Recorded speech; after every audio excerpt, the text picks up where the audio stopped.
ക്രിസ്തുവിൽ പ്രിയ സഹോദരങ്ങളെ, സഹോദരിമാരെ, ഇന്നത്തെ സുവിശേഷത്തെക്കുറിച്ച് ധ്യാനിക്കുമ്പോൾ എന്റെ ബാല്യത്തിലെ 2 സംഭവങ്ങൾ ഓർമ്മ വന്നു. ആദ്യത്തേത് ഞാൻ 2ാം ക്ലാസ്സിൽ പഠിക്കുമ്പോഴാണ്. ഒരു ദിവസം ക്ലാസ്സിൽ എല്ലാവരും ഒരു പണി ചെയ്യുകയായിരുന്നു. ഒരു കുട്ടിയുടെ കയ്യിൽ പേപ്പർ ഇല്ലായിരുന്നു. അതുകൊണ്ട് അവൻ ചുറ്റും നോക്കി ചോദിച്ചു, ആർക്കെങ്കിലും ഒരു പേപ്പർ ഉണ്ടോ? എനിക്ക് ഒന്ന് തരാമോ? ഒരു പെൺകുട്ടി ഉടൻ തന്നെ ഒരു പേപ്പർ അവൻ നൽകി. ആദ്യത്തിൽ അത് വളരെ മനോഹരമായ ഒരു സഹായമായി തോന്നി. പക്ഷേ കുറച്ച് നിമിഷങ്ങൾക്കകം അവൾ ക്ലാസ്സിലെ ഓരോ കുട്ടിയുടെയും അടുത്ത് ചെന്ന് പറയാൻ തുടങ്ങി, അവൻ ഉപയോഗിക്കുന്ന ആ പേപ്പർ കണ്ടോ? അത് കൊടുത്തത് ഞാനാണ്. എന്റെ കയ്യിൽ ഒരു അധിക പേപ്പർ ഉണ്ടായിരുന്നു. ഞാനാണ് അവനെ സഹായിച്ചത്. അവൾ ചെയ്ത സഹായം എല്ലാവരും അറിയണമെന്ന് അവൾക്ക് ഉറപ്പാക്കണമായിരുന്നു. അപ്പോൾ പേപ്പർ പ്രധാനമല്ലാതായി. സഹായം പ്രധാനമല്ലാതായി. പ്രധാനമായത് ആളുകളുടെ ശ്രദ്ധയും പ്രശംസയും ആയിരുന്നു. ഇത് എന്നെ മറ്റൊരു ബാല്യകാല ഓർമ്മയിലേക്ക് കൊണ്ടുപോകുന്നു. ഒരു കുടുംബസംഗമത്തിനു ശേഷം 2 കുട്ടികൾ തമ്മിൽ ചെറിയൊരു തർക്കം നടക്കുകയായിരുന്നു. അപ്പോൾ ഒരാൾ മറ്റേയാളോട് പറഞ്ഞു, എടാ, ഞങ്ങളുടെ വീട്ടിൽ വന്ന് നീ കഴിച്ച ചിക്കൻ തിരികെ തരേ. തീർച്ചയായും ഒരിക്കൽ കഴിച്ച ചിക്കൻ തിരികെ കൊടുക്കാനാവില്ല. പക്ഷേ കുട്ടികളായിരിക്കുമ്പോൾ പോലും നമ്മൾ കണക്ക് വയ്ക്കുന്നു. നാം പങ്കുവച്ചത് ഓർക്കുന്നു. നൽകിയതെല്ലാം ഓർക്കുന്നു. നാം ചെയ്ത ചെറിയ സഹായങ്ങൾ പോലും മറ്റുള്ളവർ അറിയണമെന്ന് ആഗ്രഹിക്കുന്നു. ഈ കഥകൾ കേൾക്കുമ്പോൾ നമുക്ക് ചിരി വരാം. കാരണം അതിൽ നമ്മളെ തന്നെയാണ് നാം കാണുന്നത്.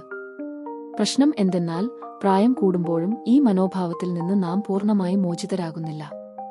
കുട്ടികൾ ശ്രദ്ധ ആഗ്രഹിക്കുന്നു. വലിയവർക്കും അതുതന്നെ. കുട്ടികൾ പ്രശംസ ആഗ്രഹിക്കുന്നു. വലിയവർക്കും അതുതന്നെ. കുട്ടികൾ അംഗീകാരം ആഗ്രഹിക്കുന്നു. വലിയവർക്കും അതുതന്നെ. അതുകൊണ്ടാണ് ഇന്നത്തെ സുവിശേഷം യേശു നമുക്ക് നൽകുന്നത് തിന്മ ചെയ്യാനുള്ള പ്രലോഭനത്തെക്കുറിച്ചല്ല, നല്ലത് ചെയ്യുമ്പോൾ തെറ്റായ ഉദ്ദേശ്യത്തോടെ ചെയ്യാനുള്ള പ്രലോഭനത്തെക്കുറിച്ചാണ്. യേശു പറയുന്നു, 20 മനുഷ്യർ കാണേണ്ടതിന് വേണ്ടി നിങ്ങളുടെ ധർമ്മപ്രവൃത്തികൾ ചെയ്യാതിരിക്കാൻ സൂക്ഷിക്കുവിൻ. ഒരു കാര്യം ശ്രദ്ധിക്കണം. യേശു ദാനധർമ്മത്തെ കുറ്റപ്പെടുത്തുന്നില്ല. പ്രാർത്ഥനയെ കുറ്റപ്പെടുത്തുന്നില്ല. ഉപവാസത്തെ കുറ്റപ്പെടുത്തുന്നില്ല. വാസ്തവത്തിൽ തന്റെ ശിഷ്യന്മാർ ഈ 3 ചെയ്യുമെന്ന് അവിടുന്ന് പ്രതീക്ഷിക്കുന്നു. അവിടുന്ന് പറയുന്നു, നിങ്ങൾ ദാനം ചെയ്യുമ്പോൾ, നിങ്ങൾ പ്രാർത്ഥിക്കുമ്പോൾ, നിങ്ങൾ ഉപവസിക്കുമ്പോൾ ചെയ്യുന്നുവെങ്കിൽ എന്നല്ല.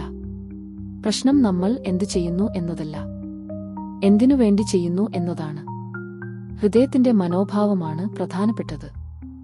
ഇന്ന് യേശു വിശുദ്ധ ജീവിതത്തിലേക്കുള്ള 3 താക്കോലുകൾ നമുക്ക് നൽകുന്നു: ദാനധർമ്മം, പ്രാർത്ഥന, ഉപവാസം. ഈ 3 താക്കോലുകളും ഒരേ വാതിൽ തുറക്കാനാണ് നൽകിയിരിക്കുന്നത്. പിതാവുമായുള്ള ആഴത്തിലുള്ള ബന്ധത്തിന്റെ വാതിൽ. എന്നാൽ ഈ താക്കോലുകൾ ശരിയായ മനോഭാവത്തോടെ ഉപയോഗിച്ചാൽ മാത്രമേ ആ വാതിൽ തുറക്കൂ. 20 ദാനധർമ്മം, വിശ്വാസത്തിന്റെ താക്കോൽ. ദാനധർമ്മത്തിന്റെ ശരിയായ മനോഭാവം വിശ്വാസമാണ്. നാം ഉദാരമായി നൽകുമ്പോൾ പറയുന്നത്, പിതാവേ, ഞാൻ അങ്ങയെ വിശ്വസിക്കുന്നു. ലോകം നമ്മെ പഠിപ്പിക്കുന്നത് പിടിച്ചുവയ്ക്കാനാണ്. യേശു പഠിപ്പിക്കുന്നത് കൈകൾ തുറക്കാനാണ്. ലോകം പറയുന്നു, ആദ്യം നിന്നെ തന്നെ സംരക്ഷിക്കൂ. യേശു പറയുന്നു, നിന്റെ പിതാവിനെ വിശ്വസിക്കൂ. ഓരോ രഹസ്യദാനവും വിശ്വാസത്തിന്റെ പ്രഖ്യാപനമാണ്. വിധവയുടെ ചെറിയ ദാനത്തെ ഓർക്കുക. ധനികർ വലിയ തുകകൾ നൽകി. എല്ലാവരും അവരെ ശ്രദ്ധിച്ചു.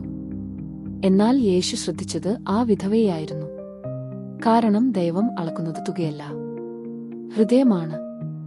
നാം നൽകുമ്പോൾ മറ്റുള്ളവരുടെ പ്രശംസയ്ക്കല്ല നൽകേണ്ടത്, ദൈവത്തിന്റെ സ്നേഹത്തിൽ വിശ്വസിച്ചുകൊണ്ടാണ് നൽകേണ്ടത്.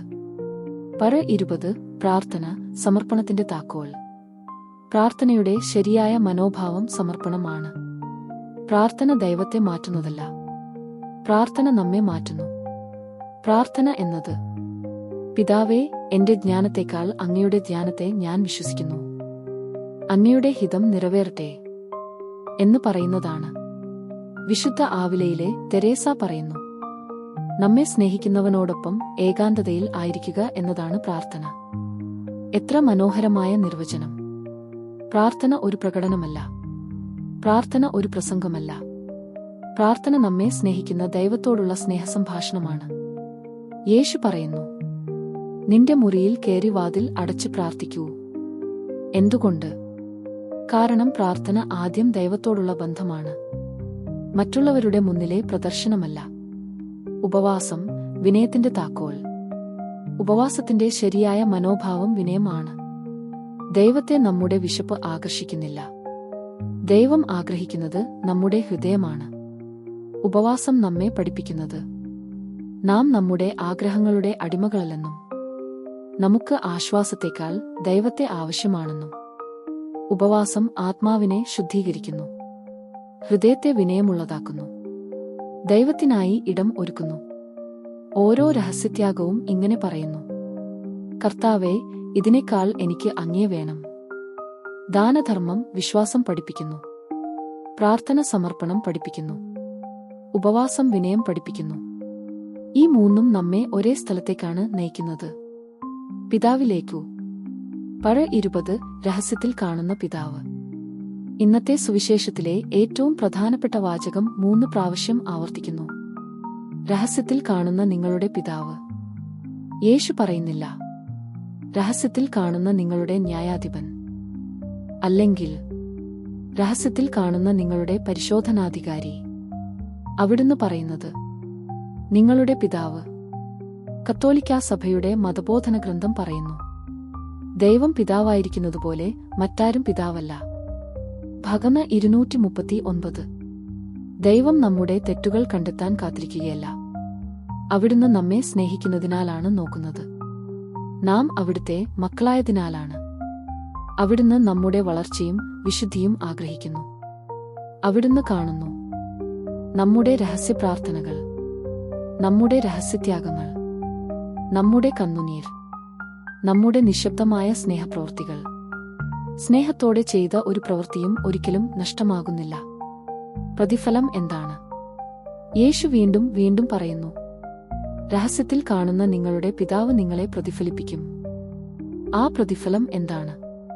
പലരും ചിന്തിക്കുന്നത് വിജയവും സമ്പത്തും ഭൗതിക അനുഗ്രഹങ്ങളുമാണ്. എന്നാൽ വിശുദ്ധർ പഠിപ്പിക്കുന്നത് മറ്റൊന്നാണ്. വിശുദ്ധ അഗസ്റ്റിൻ എഴുതുന്നു, അങ്ങയോട് പൂർണ്ണമായി ഒന്നാകുമ്പോൾ എന്റെ ജീവിതം പൂർണ്ണമാകും.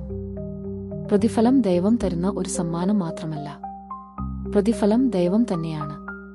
പ്രാർത്ഥനയുടെ പ്രതിഫലം ദൈവസാന്നിധ്യമാണ്. ഉപവാസത്തിന്റെ പ്രതിഫലം ദൈവസാമീപ്യമാണ്. ദാനധർമ്മത്തിന്റെ പ്രതിഫലം ദൈവസൗഹൃദമാണ്. സഹോദരങ്ങളെ, ഇന്നത്തെ സുവിശേഷം നമ്മെ ഒരു വലിയ സത്യം പഠിപ്പിക്കുന്നു. നാം ചെയ്യുന്ന നന്മകളെക്കാൾ പ്രധാനപ്പെട്ടത് അവ ചെയ്യുമ്പോഴുള്ള നമ്മുടെ ഹൃദയത്തിന്റെ ഉദ്ദേശ്യമാണ്.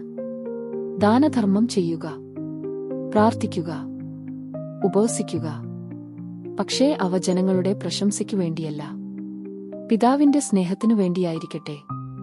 ലോകം ചോദിക്കുന്നു, ആരാണ് എന്നെ ശ്രദ്ധിച്ചത്? യേശു ചോദിക്കുന്നു, നിന്റെ പിതാവ് മാത്രം മതിയായിരുന്നോ? ഈ ആഴ്ച ഒരു രഹസ്യ സ്നേഹപ്രവൃത്തി ചെയ്യാൻ ഞാൻ നിങ്ങളെ ക്ഷണിക്കുന്നു. അജ്ഞാതമായി ദാനം ചെയ്യുക, നിശബ്ദമായി പ്രാർത്ഥിക്കുക, ആർക്കും അറിയാതെ ഒരു ത്യാഗം അർപ്പിക്കുക, പ്രശംസ പ്രതീക്ഷിക്കാതെ ഒരാളെ സഹായിക്കുക, ദൈവം മാത്രം അറിയുന്ന ഒരു നല്ല കാര്യം ചെയ്യുക, അത് അവിടുത്തെ കൈകളിൽ വിട്ടുകൊടുക്കുക. പിതാവിനെ നിങ്ങളുടെ പ്രതിഫലമാക്കുക.